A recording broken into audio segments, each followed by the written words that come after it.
Alors, on va faire une petite vidéo sur Pierre de Palmade, qui est un acteur que je n'ai jamais vu le sketch, donc je le connais, c'est pas du tout avant. Et j'ai toujours pas regardé un seul de ces sketchs, donc peut-être j'en ai vu quelques-uns à la télé quand j'étais jeune, mais j'ai pas trop fait attention. Pour moi, c'est pas un acteur, enfin c'est pas un comédien qui est très intéressant vu que j'ai même pas retenu en fait la personne. Du coup,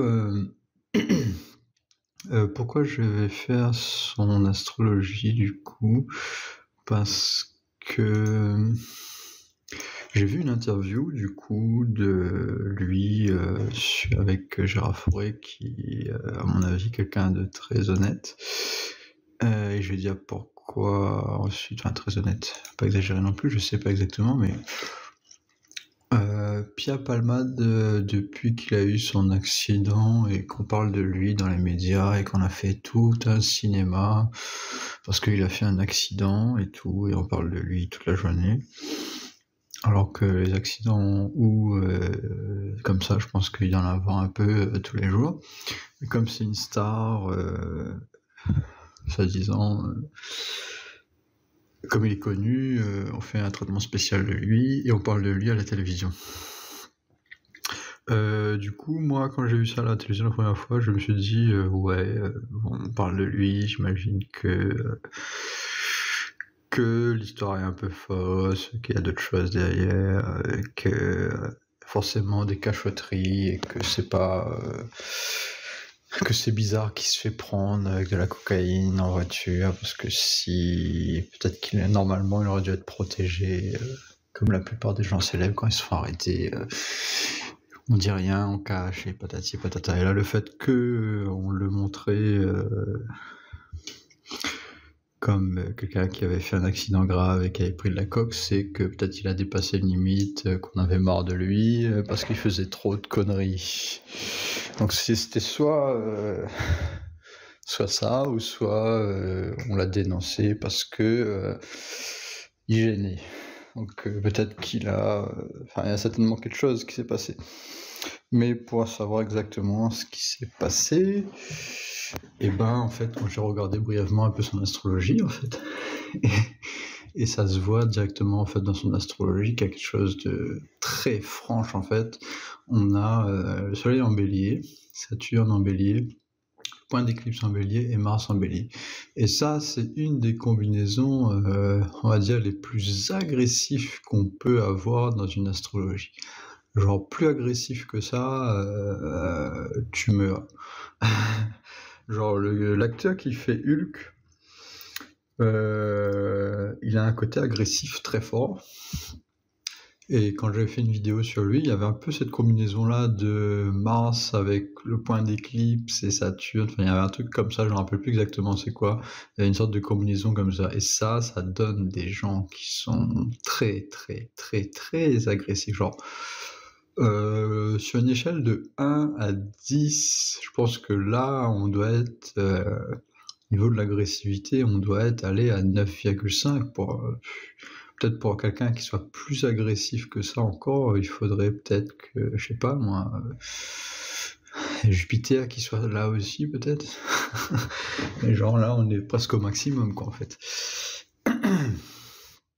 Du coup, dans son interview, Gérard Fauré, il parle de Gérard de Palmade, Pierre de Palmade, pardon, pourquoi je dis Gérard, et il décrit exactement Pierre de Palmade comme je le vois ici dans son astrologie en fait. Il a employé les termes comme quoi c'est quelqu'un qui va vraiment trop loin dans les choses. Donc c'est quelqu'un qui prend la drogue et qui, bon, comme la plupart des gens dans le showbiz, donc là c'est pas non plus extraordinaire, mais qui en prend vraiment beaucoup trop, qui va trop loin. Il a employé le terme, enfin la comparaison, il dit que c'est un peu le Napoléon de la drogue, enfin du plaisir, de la drogue et du sexe, dans le sens où Napoléon il est parti jusqu'en Russie pour faire la guerre. Il est parti trop loin de la France et ça avait plus aucun sens ces guerres. D'ailleurs, si on regarde je suis totalement d'accord avec lui sur le point de la guerre, c'est que Napoléon, ce qu'il a fait, c'était complètement débile. Et du coup, Pierre de Palmade, ce qu'il fait au niveau de la drogue et du plaisir, parce qu'en fait il y a deux côtés ici. Il y a le côté Vénus, ces vies antérieures dans la 6e maison qui sont exaltées d'ailleurs, mais exaltées d'une manière un peu gênante quand même.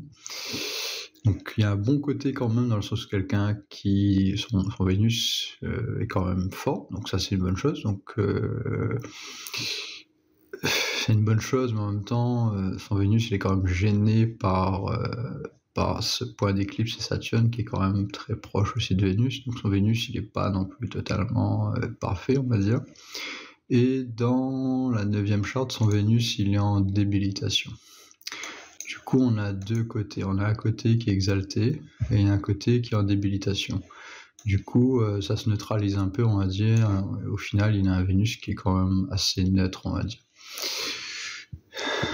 Mais du coup, ce qui ressort beaucoup, c'est que c'est quelqu'un qui, dans ses vies antérieures, il a passé beaucoup de temps à faire des choses liées au plaisir et tout ça. Et qui est tout sur la 6e maison, ça donne un côté matérialiste, quelqu'un qui est attaché au corps, quelqu'un qui fait des choses, qui s'entraîne, qui arrive pas, qui s'entraîne, qui aime travailler. Enfin, qui aime travailler. Ça peut être quelqu'un qui aime travailler, mais surtout quelqu'un qui n'arrive pas à se reposer, surtout. Donc, quand quelqu'un qui n'arrive pas à se reposer, soit il va travailler, soit il va faire ce qu'il aime faire, c'est-à-dire ici, je pense, quelqu'un qui aime profiter de la vie. Du coup, c'est quelqu'un qui aime profiter de la vie d'un point de vue matériel, d'un point de vue concret, donc c'est pas du tout quelqu'un qui va aller sur le plan spirituel, parce que ses vies antérieures sont liées à un côté mondain, on va dire. Et le signe aussi est mondain, Vénus, Balance c'est un signe mondain, donc on a doublement un côté mondain ici. Du coup, ça rejoint ce qu'il dit dans son interview avec Gérard Fauré, où il parle de Pierre de Palmade. Ça décrit exactement le gars qui se drogue à la cocaïne et qui va tout défoncer, qui va mélanger les drogues, qui va faire n'importe quoi. Ça, c'est pas vraiment lié à ses vies antérieures, mais plus le fait qu'il y a toutes ces planètes dans le signe de Bélier. Et c'est des planètes qui sont, le côté masculin au signe de Bélier, c'est un bon placement.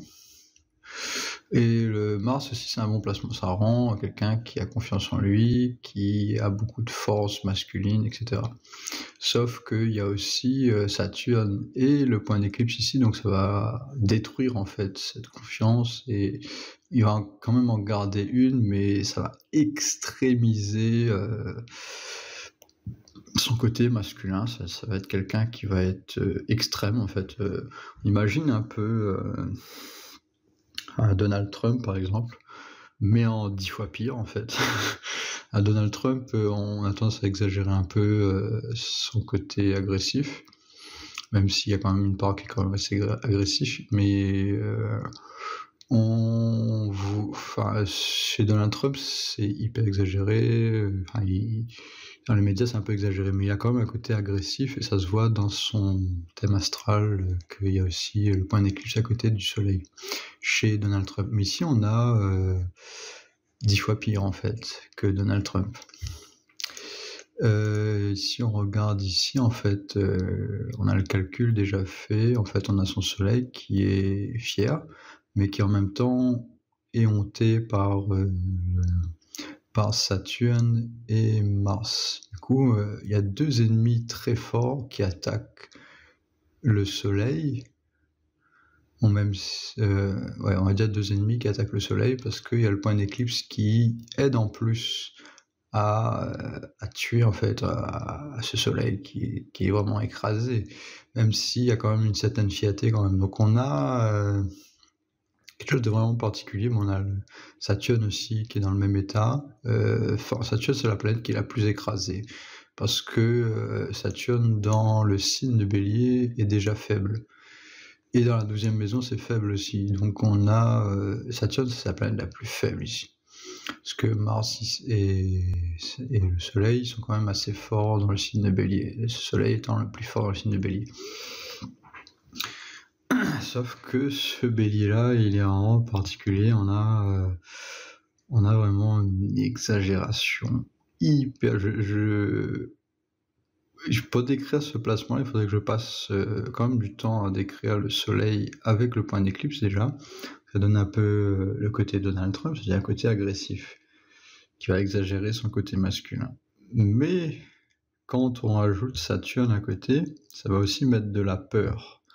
Donc c'est quelqu'un qui va exagérer son côté masculin, mais en même temps qui va avoir peur de le faire et qui du coup va exagérer encore plus son côté masculin. Donc c'est-à-dire qu'il va surfaire encore plus son jeu de « ouais, je suis un caïd, je suis capable de tout faire, je suis capable de créer le monde et de tout, je suis le roi du monde ». En gros, c'est le gars qui va se la péter, mais d'une force la plus forte.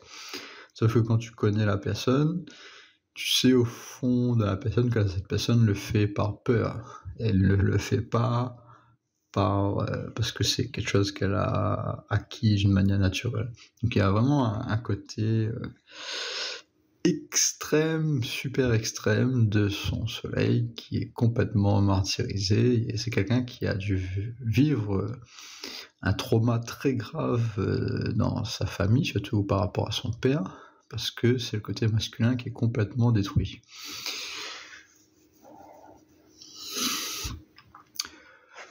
Du coup, voilà, après, Gérard de Forêt, il décrit bien ce comportement-là par rapport aux drogues qu'il prend, etc. Et que ce personnage-là, il fait n'importe quoi. Par exemple, quand il va draguer, parce qu'il est homosexuel aussi. Et dans une vidéo où j'ai décrit l'homosexualité, j'ai dit que quand le Soleil il est à côté de Saturne, ça peut donner une inclinaison à l'homosexualité. Et le point d'éclipse aussi, à côté du Soleil, peut donner une inclinaison à l'homosexualité. Et quand la 10e maison, ici c'est écrit 11 mais c'est le bava, quand la 10e maison est en difficulté, ça crée aussi de l'homosexualité. Ça peut créer de l'homosexualité, une inclinaison du moins. Et quand on a plusieurs inclinaisons, souvent la personne est homosexuelle. Ici, le maître de cette maison, c'est Saturne. C'est le signe de Verseau. Et ce Saturne, il est en débilitation, il est à côté du point d'éclipse, il se fait défoncer par le Soleil et Mars, et le point d'éclipse. Du coup, il se fait défoncer. Saturne est très, très, très, très, très, très faible. Saturne, c'est la patience. Il n'y a aucune patience, ce mec. Et du coup, sa 10e maison, elle est aussi très faible. Et sa 9e maison aussi. Et du coup, comme il y a ça et le Soleil, bah, on a une inclinaison vers quelqu'un qui peut être homosexuel. Et dans la 9e charte qu'il a, on a Mars sur la 7e maison, donc ça donne une attirance vers le côté masculin. Après, je ne connais pas le personnage, donc je ne peux pas confirmer quel type d'homosexualité c'est exactement, parce qu'il y a plusieurs types d'homosexualité. Il y en a qui sont bisexuels, il y en a qui sont... Enfin, il y a plusieurs types. Et là, je ne pourrais pas exactement le dire, parce que je ne le connais pas personnellement. Et j'ai pas envie de le confirmer avec l'astrologie, mais c'est particulier. J'ai pas l'impression qu'il y a une attirance... si forte que ça pour le sexe opposé, mais bon, peut-être que je me trompe. Pour le sexe homosexuel, pour son propre sexe. Parce que généralement, quand quelqu'un a une attirance forte vers le sexe masculin, son propre sexe ici, on a souvent une planète ici dans la 7e maison, mais ici on ne l'a pas, on n'a que dans la 9e charte. Et je suis pas sûr que ça donne une attraction aussi forte. Faut que je vérifie, faut que je fasse un peu plus de recherche. Et du coup, voilà pour son homosexualité. Et ensuite, on va passer à autre chose. Du coup, j'ai décrit un peu ses vies antérieures. Quelqu'un qui adore les plaisirs de la vie Et du coup, il y a ce côté, en fait, assez fort balance, mais en même temps, le côté assez fort bélier, même si c'est là où il a beaucoup de mal, parce que là où on a le point d'éclipse Raoult, on a beaucoup de mal ici, c'est là où on n'a pas passé beaucoup de temps. Et c'est aussi placé dans la 12e maison. La 12e maison, c'est une maison particulière qui donne un peu... ça peut être lié à la corruption, ou la royauté, ou la corruption aussi, c'est-à-dire des réseaux cachés, tout ça. Donc souvent, quand on a des personnes qui sont très haut placées dans la royauté ou la nobilité, la noblesse, etc., on a souvent des personnes qui font des cachotteries, qui sont en secret, qui gouvernent en secret le pays en quelque sorte. Et du coup, ici, cette 12e maison, ça peut donner aussi un côté hautain à la personne. Quelqu'un qui se la pète un peu plus haut que ce qu'il est vraiment. Donc, comme on a le soleil, Mars ici, ça peut donner, surtout le soleil qui est ici, ça peut donner cette chose-là. Mais ça reste quand même quelqu'un qui va être plus attaché à la 6e maison, donc quelqu'un qui vient plus du peuple en fait, quelqu'un qui à la base est juste un travailleur en quelque sorte, ici un travailleur du sexe on va dire, par rapport à ce que j'ai entendu de Gérard Fauré.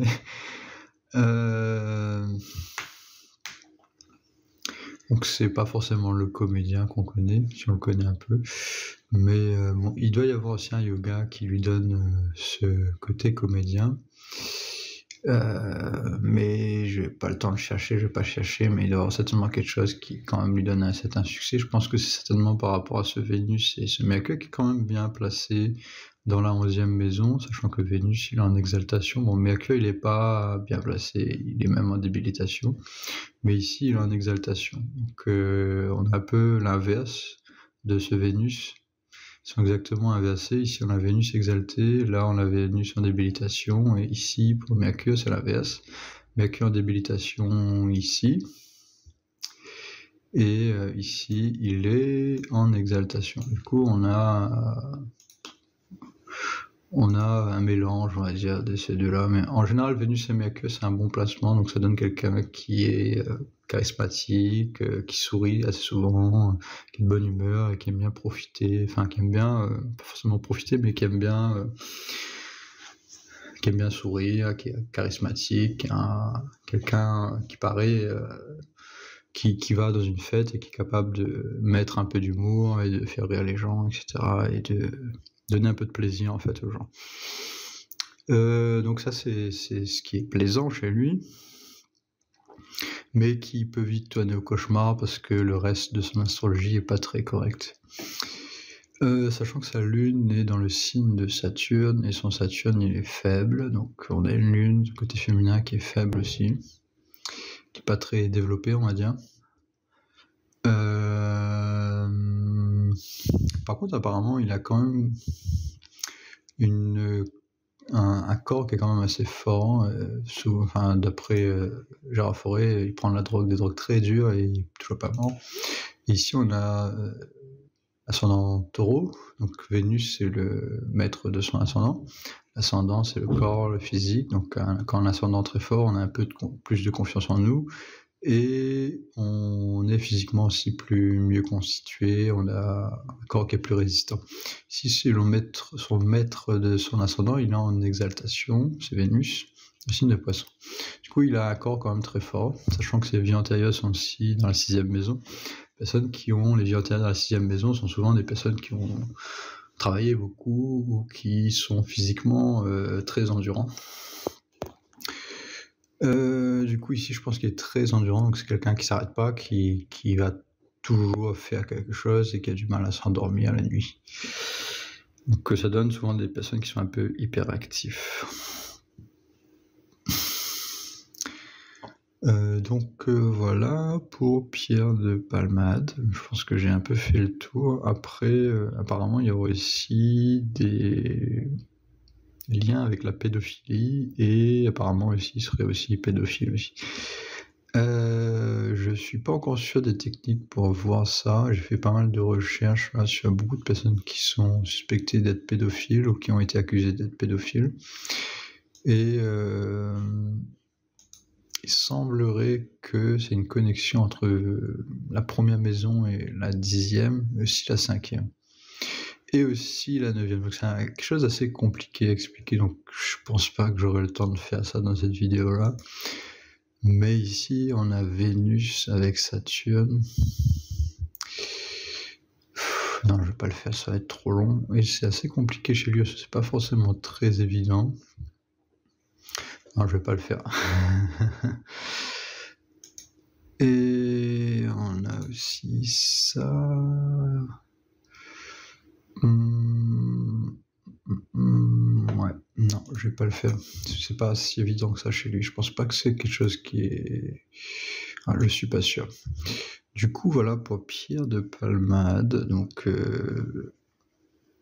j'ai passé beaucoup de temps là-dessus, mais en fait, c'est parce que c'est ce qui ressort le plus dans son astrologie. On a quelque chose de vraiment exubérant, extravagant, qui va aller plus haut que la Lune. Le signe de Bélier, c'est un signe qui est assez têtu.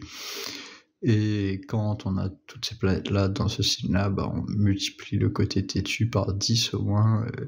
Quelqu'un qui est inconscient, quelqu'un qui fait pas attention aux autres, qui pense qu'à lui. Donc ça donne un côté narcissique, mais un narcissique peureux. Il y a beaucoup de peur et ça donne souvent des personnes, quand ils ont Saturne et le point d'éclipse à côté du soleil, donnent souvent des personnes qui sont dans la drogue, qui sont inconscients, qui savent pas ce qu'ils font, etc.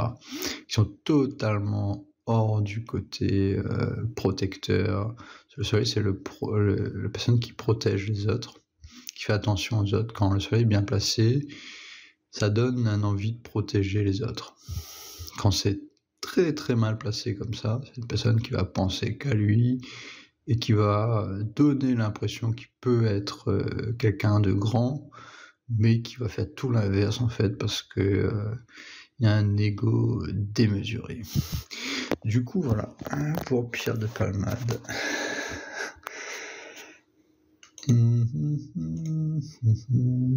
Merci d'avoir regardé.